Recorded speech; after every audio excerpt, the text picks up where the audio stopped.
Yeah, hi folks. Welcome to Nigel's flat. The carpet's improved somewhat. No longer a 70s disco carpet, Nigel. No, it's I not. hope people have noticed that. We've kept the 70s carpet, haven't we? Just about. Just for nostalgia's reason. It's got in the story. So, today is a review of the training that Nigel has been taking part in along with Trey. Formerly with Mark. Unfortunately, due to extenuating circumstances, Mark is no longer with us. I think most people who listen to this blog will know why. Just want to emphasise that again. Hang your heads in shame. So, and Mark, by the way, did actually benefit from those sessions, didn't he? Sure, I did. But today we're going to interview Nigel on his progress, and he has made massive amounts of progress. We discussed it earlier. He talked about his chest and arms. Just you know, for reasons that will remain unspoken, Nigel won't remove his top to let you see the improvements. Maybe in some point in the future, Nigel, maybe the viewers will be ready for that. We don't want people swooning and things, do we? You know, and throwing underwear at you and things. And women and children. Absolutely, That'd be scary for, wouldn't it? Women and children. Absolutely. But this blog is about Nigel's progress. So, I'm going to hand you across to Nigel. I'm going to ask him a question about his progress, and hopefully he'll be able to let you know how he's done. So, Nigel, if we go back to day one when you were almost 23 stone, which was a pretty difficult time for you, and we did actually mention something on the podcast recently, didn't we? Which you'll hear eventually when Trey puts it on, when she's finished doing arts and crafts and colouring. And improving their abs as well. Yeah, and all the poses with all the different mirrors in the bungalow. But I digress. So back in those days, Nigel, how would you compare yourself now to those days when you were struggling? Well, mobility's improved and get around a bit better. I can get. I want to say this. I can get around better now than I used to. So it's improved your mobility then. Yeah, because I know with the weight, the extra weight I had, it put strain on my legs and that. But now the weight's gone down. It's not so much. The strain's still there, but it's not as bad as it was. Yeah. So I think we mentioned some time ago on the blog about the importance of working with people with learning disabilities, and mental health or whatever, to improve their mobility, because quite a lot of people do still struggle with it. And there's not really any provision for that, and there should be. And Nigel, you did struggle quite badly. And I've noticed myself and Trey how much better you move now. I mean, you're never going to be totally free of the mobility problems, but it's more comfortable now for you. It is. And that's crucial, isn't it? Not comfortable, So what about your strength and also your ability to actually do exercises? How's that improved? It improved massive, yeah. Do you know any ways where you think it's improved from the days when you were working out on the floor with one dumbbell? Remember that? Yeah. That's on the blog as well, folks, if you want to check it out. Trey looks a lot slimmer then. Not that she's put weight on, of course, we won't mention that. No, I know. But she's now got guns. And Nigel's on the floor, I think, doing one-handed curls.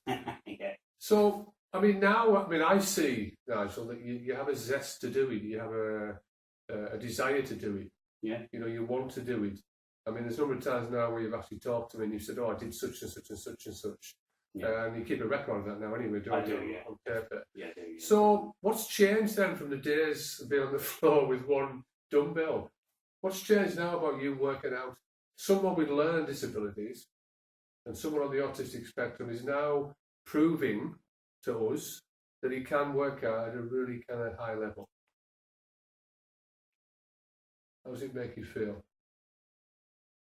No, I feel better for it, and I've been focused on the come on now, you do your workout, focus, and now I just get on with it. Well, that's, I don't know, that sounds thing, get on with it. No, your words, Nigel. It sounds a bit corny, but...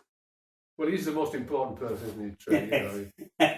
Yeah, well, I only wasn't. Oh God, nice, it's your choice. No.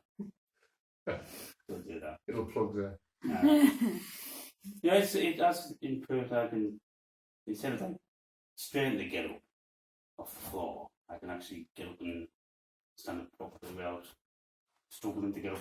Yeah, I mean that really is, obviously partly mobility improvement, but also your strength as well. And you're more flexible. Yeah, and I can see that. Yeah. What about the anxiety? Because obviously the reasons, the motivations why we do health and well-being is not just for the aesthetic where you look better and feel better. It's also working with people's mental health, such as depression, anxiety. When you're feeling stressed. How has the exercise and the desire to do the exercise helped you with your anxiety and depression, Nigel? Which is not going to go away. We know that. But how are you managing now that you're training with us and on your own as well sometimes? It's taking it down and stress. I'm not so stressed and anxious as I used to be. Yeah, we noticed that way because you used to very regularly get a lot of trouble around there, but you don't now. Well, you get it sometimes. I get it sometimes, no, but not as bad as it was. So it has reduced it then. Yeah, it reduced it. Yeah. So it won't go away, but it has gone down. Yeah. So would you recommend that to people, Nigel? People listening, will hopefully they will be listening to this particular blog. People who are struggling with depression, anxiety. Do you think that you would recommend that exercise would help that? Yeah. And getting certainly something like focus on, and they can see the benefits of afterwards if they decide to do that. Yeah. So when you see the benefits and you experience the benefits, does that make you feel better about yourself? Yeah, a lot better. I mean, I've noticed that Nigel presents himself better now. I mean, his posture's better. You've got more open body language now. Where before you were quite kind of introvert. Yeah. So that's a massive improvement, isn't it? Yes. Yeah. Any parting comments before we round up? Because it's train next. Guns with Nickel. No. We have a laugh and a joke sometimes, don't we? Yeah, I like the fun element. I think it's crucial to what you do, and it helps with if you feel a bit stressed as well. We always had that with market bidders as well, and there's many videos on our Facebook page and that will testimony to that. So, if you finish, Nigel, I'm proud of your achievement as well, by the way. I think I've said that a number of times, haven't I? Because you put the work in. Yeah. The effort's in there. I can see it. I always know when people are working 100%. And you've definitely done that. You should be proud of yourself. Thank you, Nigel. Come on, little Miss Guns with Nickel next. Little Miss Guns.